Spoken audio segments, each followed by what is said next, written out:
And it's plugged in this time. Yeah, it's plugged in.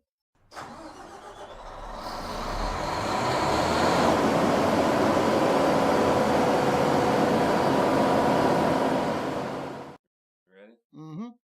Hello, and welcome to Filling in the Gaps. I'm Justin. And I'm Darren.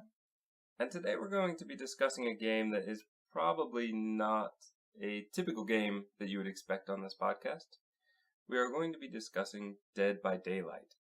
This is a game that, if you're not familiar with it, it is essentially an asymmetrical co-op game, meaning that there is one killer and 4 survivors trying to escape. I kind of like to describe it as hide and seek for adults. Okay, yeah, makes sense. Because it's a little violent for kids, but it is hide and seek with some of the most amazing places ever for hide and seek. This is the kind of place you might play laser tag in, or something along that line, so that there are lots of places to hide, and well, even better, because I think the only time I played laser tag, they kept telling us not to run, which seemed kind of counterintuitive. But in this game, you can run. So if you get caught by the killer, you can run away, you can hide, and there are cabinets everywhere to hide in. There are bushes and rocks and other things to hide in. It takes hide and seek to a new level because there are different perks that can kind of give you advantages or disadvantages depending on how things are working out. So why are we talking about this game? Right? It's not really a puzzle. But in my notes I put, not a puzzle, ... Or is it? Right? Question mark. That's my kind of style. I kind of think that it is in a way. I think also it's important as well for people like me who are completely oblivious to this kind of genre of game. When I played it with you, if I had a demo of this game and I played it once, I probably wouldn't buy it because I would have given up very, very quickly because it does take information to fill in to know what you're doing because it seems a very simple concept, hide and seek for adults, but it's actually quite a lot more complicated than that. And that's kind of why I want to talk about it. They're talking about actually putting a tutorial into the game, which I could understand. It would make it more accessible to people who haven't played it before. However, I don't like the idea of a tutorial because the thing is, the first time I actually played this game, I was visiting my brother and we played this game and he was fairly new to it as well. So we were figuring it out together. The basic premise of this game is you're trapped in an area and you need to escape from a killer. So this feels much like the old horror movies of the 80s and the early 90s. In fact, they have some DLC with characters from those movies in that era. When you are a character in that movie, you don't know what's going on, and you're desperate to escape, but you don't know how, and you're trying to figure it out. This game, when you are first playing it, is very much like that. Rarely have I been playing a game that felt so much like I was actually in the game, and that I was learning as I was doing, that I wasn't being told what to do.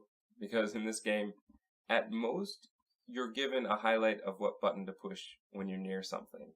And if you have no idea what you're doing, then you're really figuring it out as you go. And it is a kind of puzzle that you have to work out.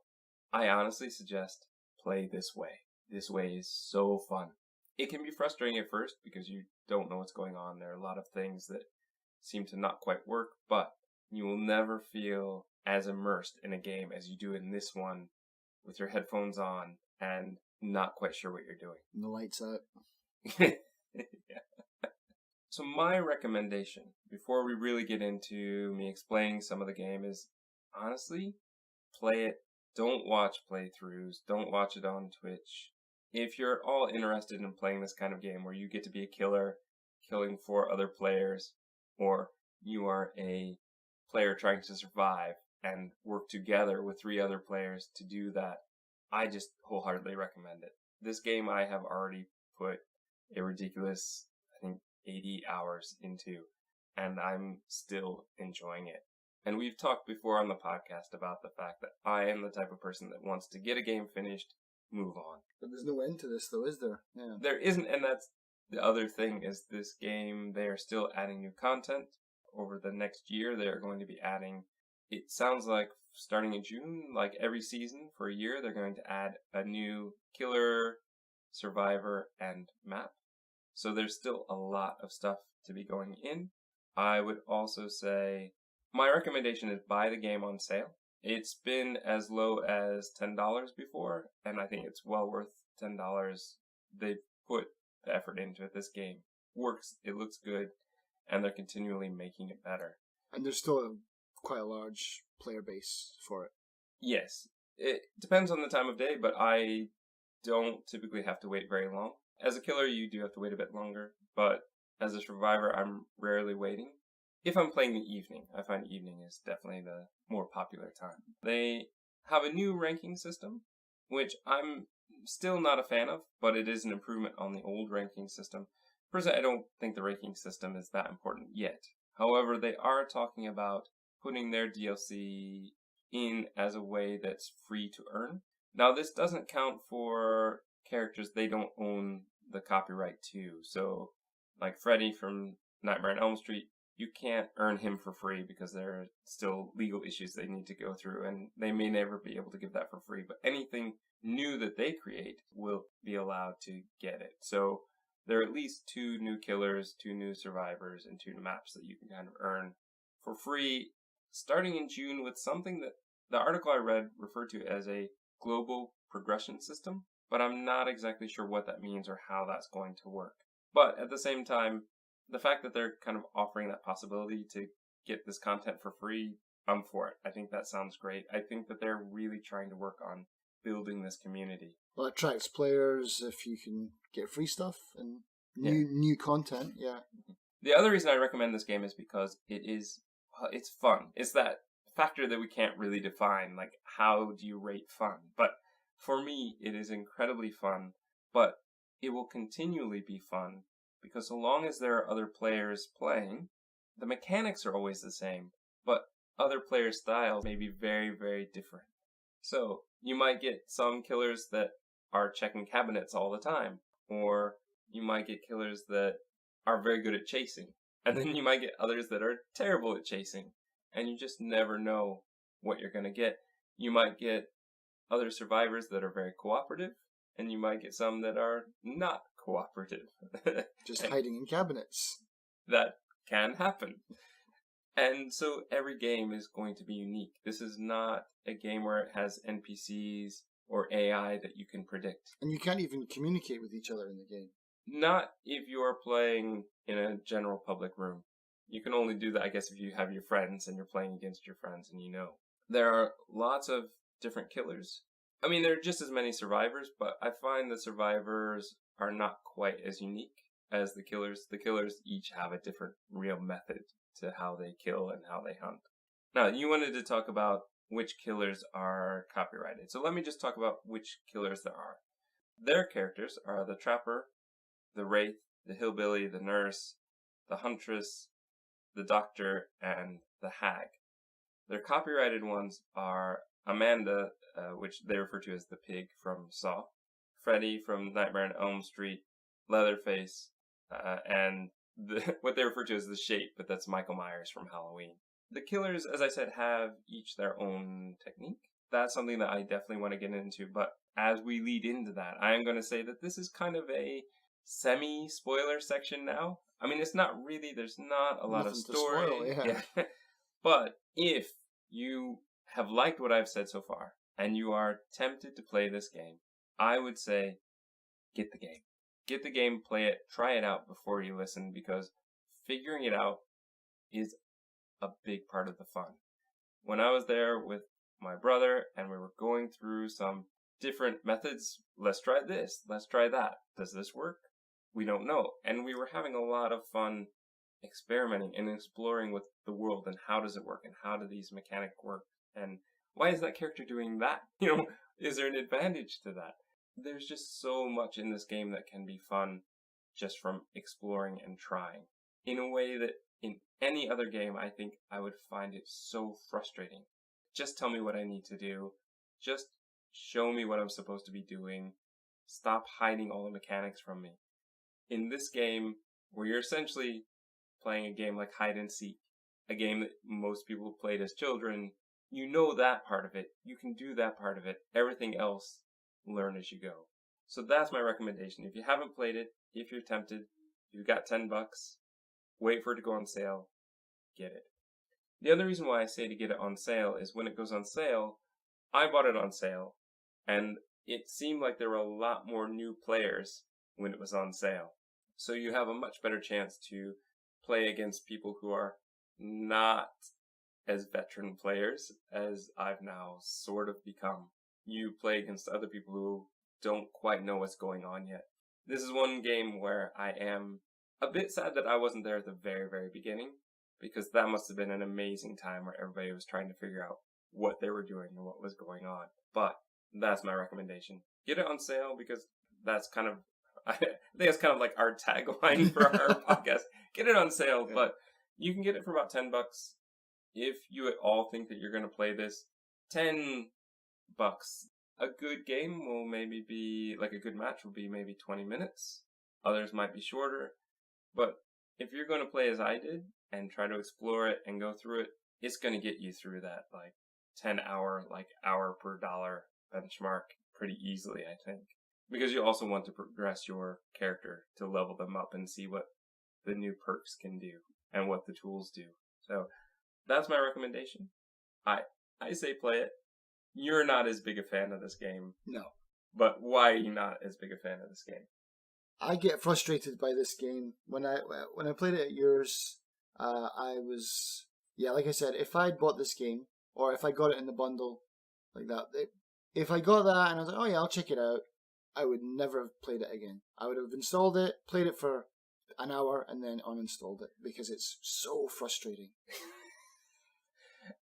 Frustrating, and also, come on, you can't play horror games anymore. Well, yeah, that as well. I mean, okay, so to go back, me playing as a survivor, I wet my pants on several occasions. Even watching you play as a survivor, I was jumping, and when you were playing it, I was jumping just watching it.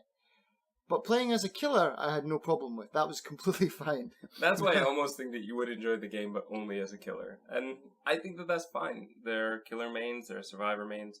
I like a bit of both. I think I lean more towards the survivor side just because the waiting time is less. I also find that I actually have more anxiety when it comes to playing the killer.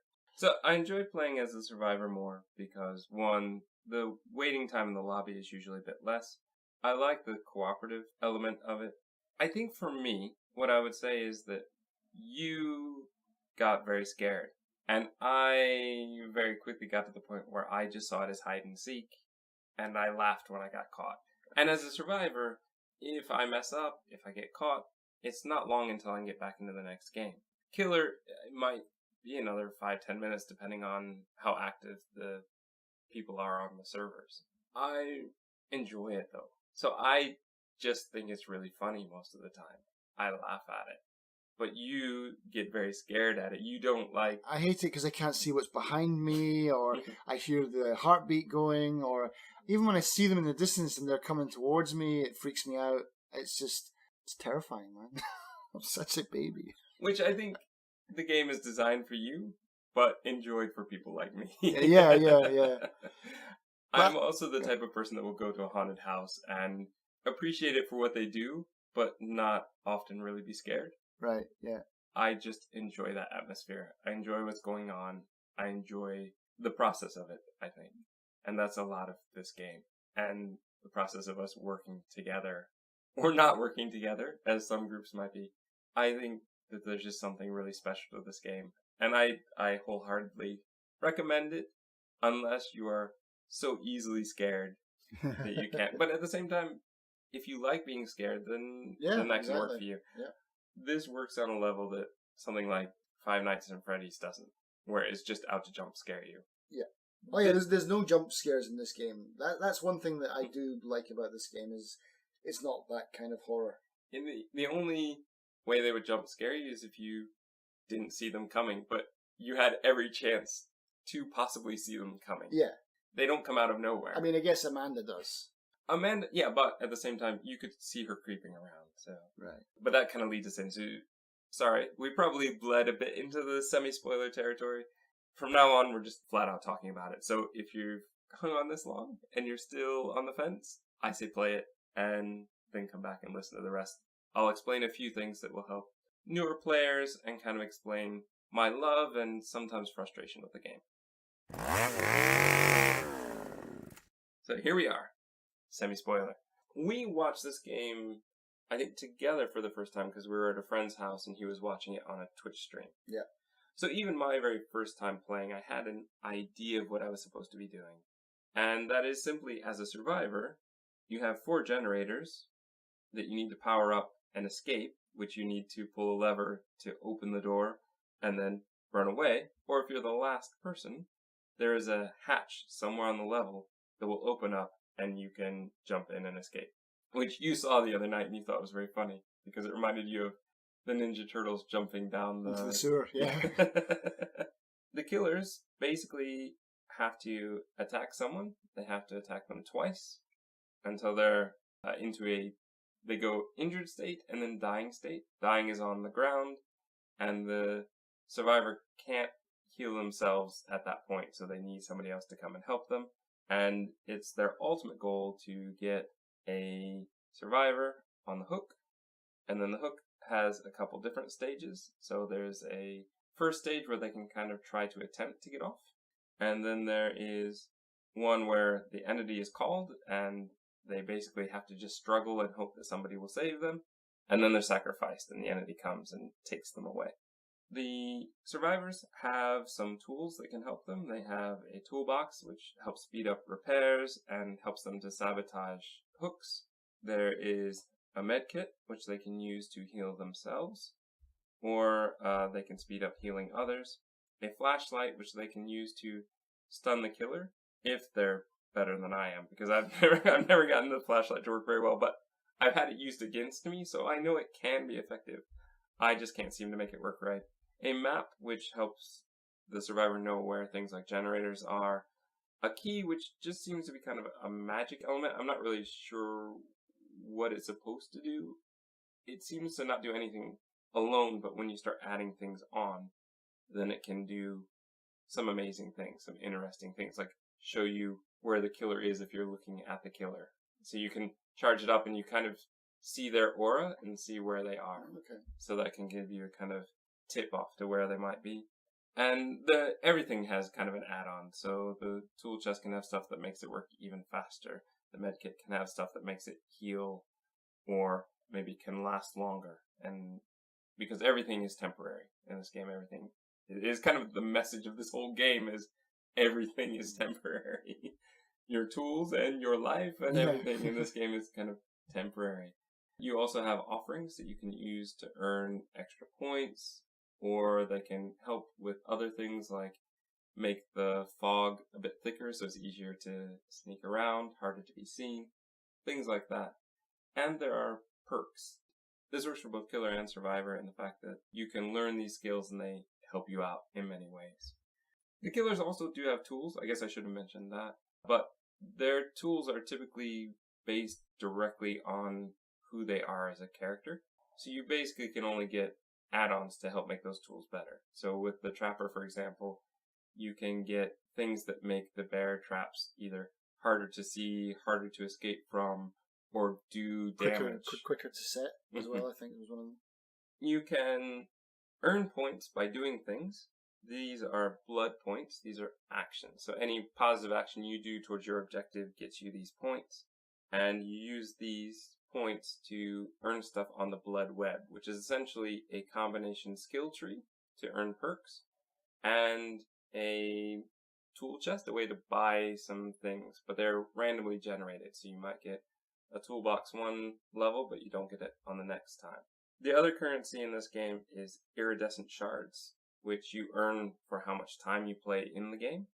And you basically, at this point, can only use those for buying teachable perks. These are perks that you can purchase, and then they're available for, if they're available for a survivor, then they might randomly show up on any survivor's blood web. Same thing with killer. So one of the things I like about that, the fact that you can buy these perks, is you can actually buy perks for DLC characters that you don't own. So even though I don't own the Nightmare on Elm Street one, I could still get a Freddy perk if I wanted it. But these perks, the Iridescent Shards, take a long time to get. So you have to play a lot of time to get the 550 or 750 that a lot of these cost. You were saying that the DLC perks are pretty overpriced as well. They seemed quite expensive in comparison to the other ones. I don't know. I haven't really researched that, but I do think that they might be the 750 versus 550. Yeah. But it's still available, right? That's essentially still giving me something for free. And it's free. You just basically have to work for it a little bit harder, yeah. The max level for any character is 50. Beyond that, you can continually go through the blood web to get more tools that you need or the perks that you haven't gotten yet. Or you can take it to a prestige level, which I'm going to talk about in a bit. Let's talk quickly about the killers, because one of the things I like about the killers is how unique they all feel. So they all have their own backstory, which the DLC that comes from properties we know, that's pretty straightforward. But they've given some real thought, I feel like, to who these characters are. But I also like a lot of their powers. So the Trapper, who's kind of my main at this point, just has bear traps and a big knife. And that's all he's got. But the traps are a nice, easy thing to get into when you first play. So this was one of the first ones I started to play with my brother, and whoever was playing against me as the survivors must have loved me in that one, because I was so inept at first as a killer. And I think a lot of people will be. That's okay. Give yourself time. This is a game where you actually improve. It's a skill to learn how to do it and to learn tricks. So learning where to put traps. But this is one of those things where when I was playing the first time, the kind of puzzle fill in the gap style play, my brother and I were just coming up with ideas. What could we do? Where can we put a trap? So we were trying to put it in all different places. Could we just put a whole bunch of traps right at the exit? So even though I was really terrible at catching anyone, at least maybe I might get them at the end. And it didn't work because we didn't know survivors could set off the traps without actually being trapped in them. But that alerted me to where they were. So that was a kind of nice learning thing. Oh, so there, even if they don't get caught, there is still a kind of small bonus for me, is that they might tip off to where they are. And going, how many traps are there in a map? And how many can we set up at once? Is there a limit? And so exploring that was a really fun experience and an interesting way to learn and to play. Those guys playing against you must have been like, "What? They were racking what's up points. going on with this guy? He's just off in his own world." Which is also where I first found... I haven't seen this as much on PC. My brothers, we were playing on PlayStation. All the survivors seemed to just be hovering around the exit and kind of taunting me, which we thought was really funny. We didn't know the purpose. I mean, you do get a little bit of points for kind of boldness for having the killer come up, but to this day, I still don't know why that's such a thing. I guess that's just the way that the community has grown, but it's just kind of odd. Another character you have is the Wraith. That is a character which can kind of go invisible, Predator style, and is very fast in that mode, but then rings a bell which alerts them as to where you are. And it takes a bit of time to reappear, and so that gives them enough time, often when you play an inept killer like me, to run away. And that's the thing, when I was an early killer, I think the people playing against me must have had at least an enjoyable time, because they must have been racking up points left and right, because I was not catching anyone. I find that the Wraith is really tough for me as a survivor to play against, but I'm not very good with the Wraith as a killer. So again, people probably like it when I'm the killer, because they're getting lots of points. At the same time though, I would say that part of that is where my anxiety is as the killer, is that I worry a bit that if I'm not good, then I'm kind of boring the 4 other people that are playing against me. The bonus is they get all kinds of time to make points doing other things, but I want the game to be fun. And I'm not sure if it's as much fun if I'm not doing a good job. And so I think that's part of where my anxiety is. Whereas when I'm a survivor, I don't really feel as much because I'm not alone. Right, right. If I mess up or if I get caught quickly, well, there are 3 other people. And it's on you. Yeah, it's like you're the one that gets punished for it in the end anyway, because you're dead now. Yeah. No, I would say that's one thing that I would like people to consider when they're playing is the fact that there are other players. And the other characters are not just random AI, they are people. So I definitely take that in consideration when I'm thinking about somebody's on the hook. Should I go save them? Well, if I don't, that might ruin their game.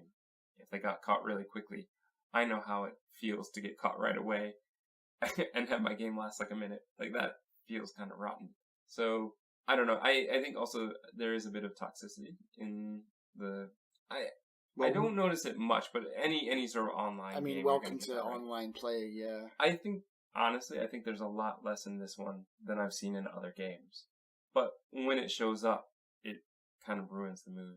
Especially seeing as it's not like, at least in Hearthstone, if someone wants to tell you how much of a horrible human being they are, they have to friend you first. So as soon as you win that match and you get the friend request, you're like, oh, this is going to be interesting. But on Dead by Daylight, it's open chat. It is until the killer leaves. So right at that point, it's just gone. So usually, I think that's part of why there isn't as much, because there's not as much time to say anything. Right. And there was a beautiful moment, actually, where somebody was basically swearing at another player and insulting them for being a new player. And it was because they rescued the other player, but the player didn't rescue them. So they died on the hook. And they were very angry about it. And all I said was, whoa, calm down there. This is just a game. And I was the killer in that game. So I was camping, meaning like I was hovering around the body. They knew that. So it made sense for them to not come save you in that situation. And remember, it's a game. It's meant to be fun. And then immediately that player went, oh, you're right. I'm sorry. Which I don't think I've ever seen that. Like somebody go, oh, yeah. But a game where adrenaline plays part of it, there's a lot of emotions. If they were feeling like you, then they might be taking this more seriously. But I don't think I've ever had that kind of interaction before. They immediately went, whoa, you're right. I'm sorry. Yeah. That was a beautiful moment. I would like more of that. Although I can understand maybe his frustration, because it seems to be so easy to rescue someone, especially when I'm the killer, because I've had people come right up to me and rescue them from under my nose. I could be camping underneath the body and they'll still manage to rescue them. Yeah, a lot of my frustration for this game comes, okay, so the one character that I can play is the killer because it's not scary, but it's just so frustrating, especially when you're just running around and around and around and being stopped by those pallets or stunned by them, and then you got to take time to recover from that, kick down the pallets, or when you do get a hit on them and you got to wipe the blade off, everything seems so slow. Or you go to attack them and then you miss by a millimeter, and then that animation for you to recover your blade or whatever, it gives me unnecessary stress, this game. Like, and to kind of rewind what you said before is, okay, here's another way to look at it. I enjoy watching you play that game. I'm not a big Twitch fan, but this is a game that I could watch other people play, but I don't think I'll ever buy this game. I don't think I'll ever play it myself, but I would have no problem coming to yours and watching you play it for an hour. Not a problem. Because I would like to see good killers, and I've definitely seen them when I'm the survivor.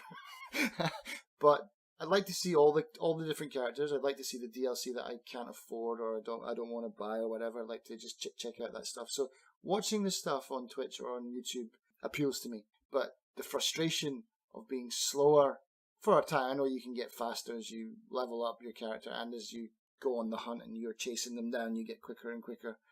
But running around in circles and having them taunt you and flash lights in your eyes and you swinging and missing is incredibly frustrating. Okay, let me go back. I kind of let myself get distracted a bit. We should finish just talking about the killers quickly. So, oh yeah, we got sidetracked big time. Yeah, sorry. That's on me. I'm sure that's on me. We had the hillbilly who's got a chainsaw, which I find really frustrating. I can't seem to quite time it right, but the amazing thing is if you pull it off, you skip the middle injured stage and they go right to the ground. You have the nurse who can see people healing, which is fantastic for hunting and can also teleport in. This is the one that I got to the end as a survivor. And then I nearly choked on my drink. Yeah. Yes. Nurse can teleport through things, so teleported right into the exit. Because she was gone for the entire game. We didn't see her once. We didn't even know who the killer was. And then all of a sudden, as I'm standing right at the exit, ready to walk out, waiting for the killer to show up, the killer appears out of nowhere because of the teleportation skill. And yeah, you had a bit of a heart attack. It was brilliant. That was genius. But that's the thing, that made me laugh. That game makes me laugh. Oh yeah, I haven't seen you. Here you appear right at the exit. And wow. Just out of nowhere and then just slashes someone to the ground, yeah. If you played like that the whole game, this would have been really rough for me to do, yeah. There is the Huntress. My favourite. Who I played with, again, when I was playing with my brother. And we didn't know what was going on. And at some point, I believe it was me who said, "Where is that music coming from?" I'm like, is it me? Oh yes, it is me. Because we hadn't played against the Huntress. So we didn't know that even more telling than her, like the heartbeat that warns you when a killer is near, her humming is what really lets you know she's nearby. And like, oh, that's kind of weird. But very fitting for her character. You've got Amanda from Saw, who they refer to as the pig because that's the mask that she wears. When she is crouching, you won't hear a heartbeat, so she can sneak up on people easily. She can also put reverse bear traps on them, and this leads you into a Saw-like game where you have to go to special places. The mechanic of the release of these traps is similar to generators. You have to go to special places, go through skill checks, and I'm not sure if it's that you always have to do two, or if there's only a certain one that helps get rid of it. I feel like it must be two because I always seem to have to go to two places to make this happen. And if you don't get rid of the reverse bear trap, as I found out, and you try to escape with it on, you can't. Oh. What, does your head blow up at the exit or something? I believe that's what happened, yeah. There's Freddy, who will take you into a nightmare world, and this makes him easier for him to see you, and you don't see him unless you're in that world, which is very true to the movies. There's the Doctor, which is one of their characters who can drive you slowly insane and make it impossible for you to do anything productive. There's Leatherface, who I've really not played against very much, so I'm not quite as familiar with him. I feel like he's just perhaps too similar to the Hillbilly. I was going to say, if they both got chainsaws, then... There is the Hag, who can leave these kind of poltergeist traps that if you set them off, then she can teleport to them and get to you. And there is one called the Shape, which is basically Michael Myers, who at first seems not very good, but then as time goes on, his powers get better and better, and it's very hard to hide from him for very long. So those are the killers. They all, like I said, I don't have the DLC characters, and I've not played against Leatherface very often. Otherwise, though, they all feel very unique and different. And there's certainly ones that I hate playing against more than others, but I think because you never know who you're going to be playing against, that just adds one more random element and one more element to the massive amount of variety that this very, very simple game has. Yeah, because if you knew who you were playing against, you could switch up all your perks to match that and to counter it, yeah. So what's good about the game? It looks good. Like, graphically and aesthetically wise, it's really, really well done. The appearance of everything, like the lobby, the fact that when you're a survivor, you just see the other survivors, but when you're the killer, you're looking at a distance at the survivors. Yeah, like through the trees at them kind of thing. So, as a killer, you can see them, but they can't see you. That just is kind of symbolic of how they treat the genre of this game and how much they've thought about even the small elements, I think. There's always unique gameplay because you never know who you're playing against. There's lots of stuff included in the game as far as like characters, perks, tools. There's a lot that you can work with. There's that fun factor that we can't really set a number to, but I would put it very high. You would probably put it far less because of the anxiety that it gives you. One of the best things, I think, is, like you said, it's a fun game to watch. So if I die, I can still spectate the rest of the game. I can still see what happens, what's the result. And when I'm spectating, I can choose which survivor I'm watching. So if one is just repairing a generator, I can flip over to another one who's very close to the killer and see what they do. This is good for entertainment value. It's good because it gives me kind of a resolution. How did the game end? But it's also really good as a teaching tool. Because when you're early on and you don't know what's going on, if you die very quickly, which I often did, if you spectate, this gives you a chance to watch other players who know what they're doing. You can learn from them, and you can also see a bit more of what's going on when you're not immersed in it yourself.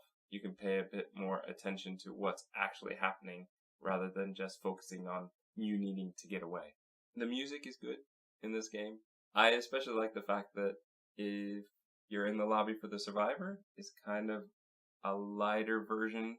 And when you get into the killer lobby, it's the same music, but this more heavy bass rock level that just tells you you're in a different place. Yeah. I like that a lot.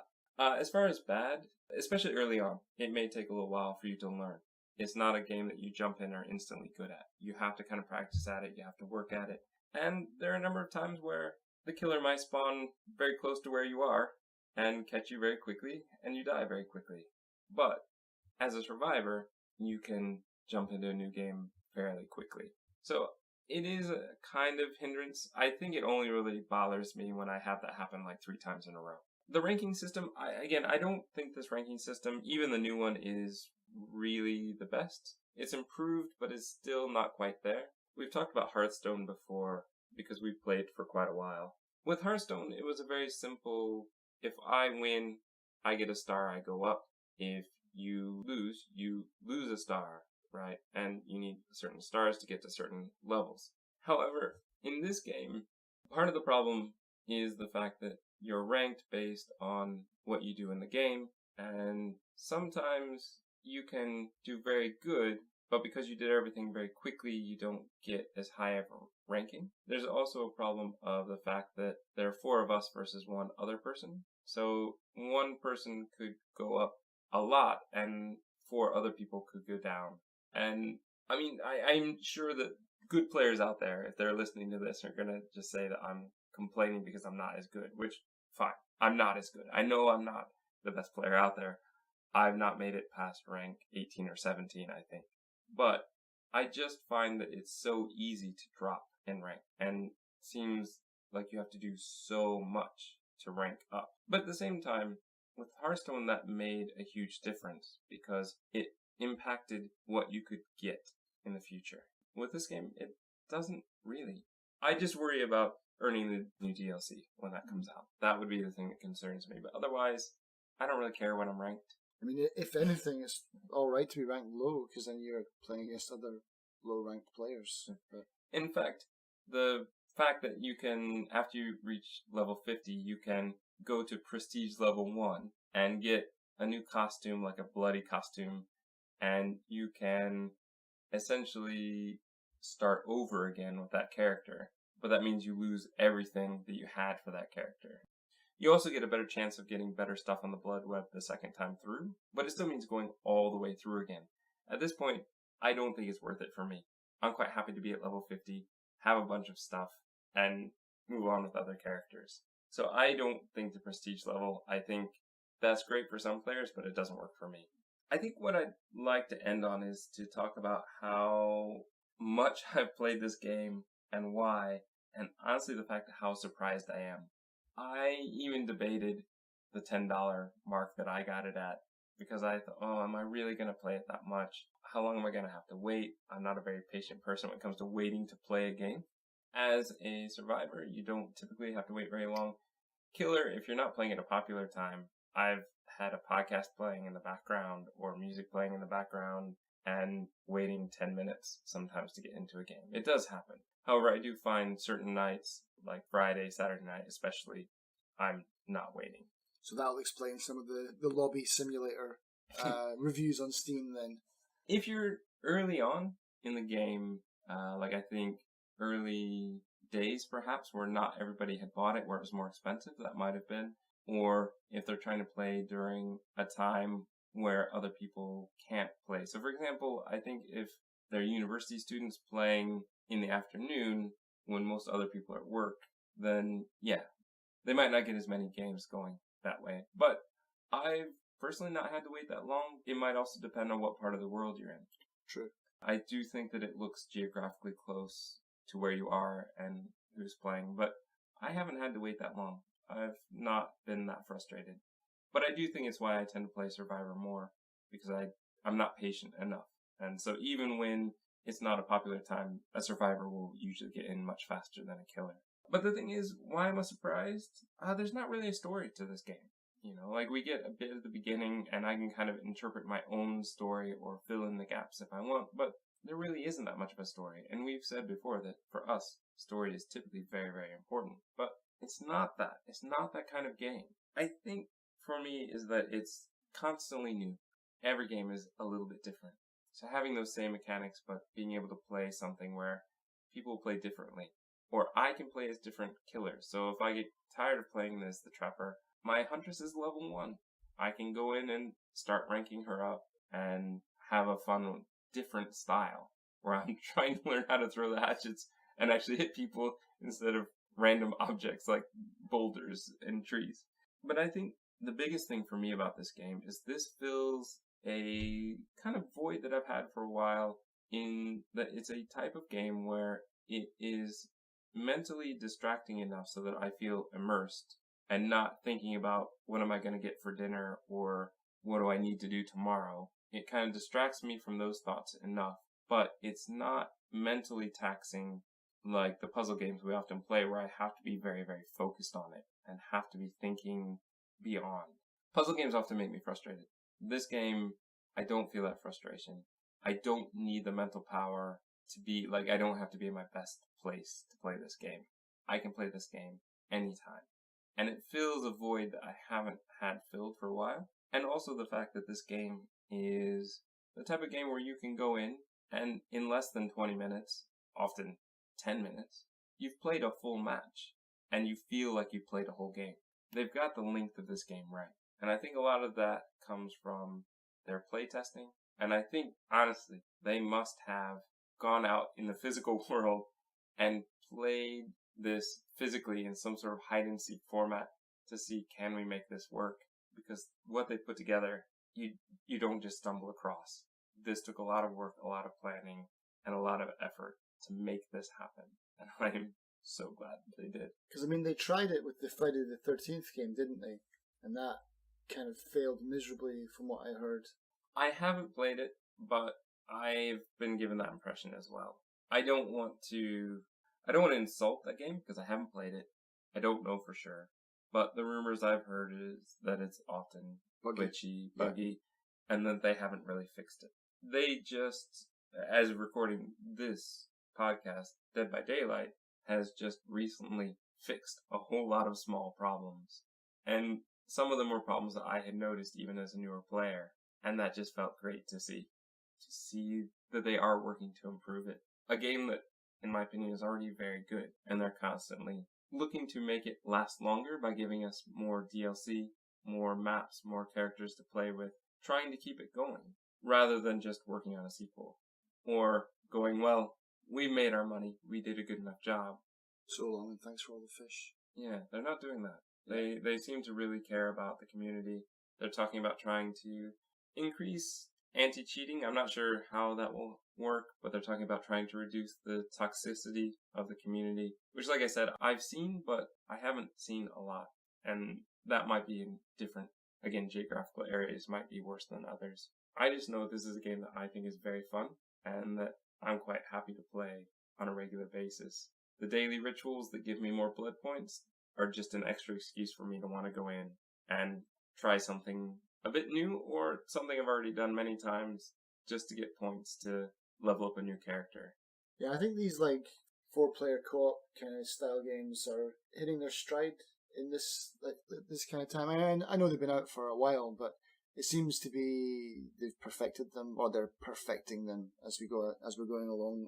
I've noticed a lot of them. Like, so there's this one, Vermintide 1 and 2, Payday 1 and 2. I liked Vermintide when it came out. Payday looks like something I would enjoy as well. Yeah, Dead by Daylight is just, like I said, it's either too scary for me to play as a survivor or too frustrating as a killer. But watching someone who's skilled at it, I can at least take some kind of pleasure in that. You were taking great pleasure whenever I would get a survivor on the... Yeah. But no, it's definitely, like, I like what you said, like it's kind of scratching an itch that maybe that you didn't even know need scratched, because we do play a lot of puzzle games, and yeah, we do have to switch on. We do have, like, when we were playing the Black Watchman every night for weeks, it was exhausting, man. It was, and the Talos Principle, I mean, we put a lot of time into that, and great games, but mentally exhausting, because we were not just like picking them up and putting them down every, like, once a week. We were there every night. And we were also trying to get everything, like with the Talos Principle. We were not happy to, well, I think I would have been, but because you were there, I had to do everything. We were doing everything. So, yeah, that can really wear me down, and I have to be in the right mental state for it. But with this game, anytime. Yeah, just drop in and drop it. Like, the way I mean, I know this is a terrible comparison because they're not even the same game, but I think I get the same kind of pleasure from playing Trackmania, because it's so simple and you can drop in and out. Trackmania is a racing simulator? Yeah. Barely a simulator.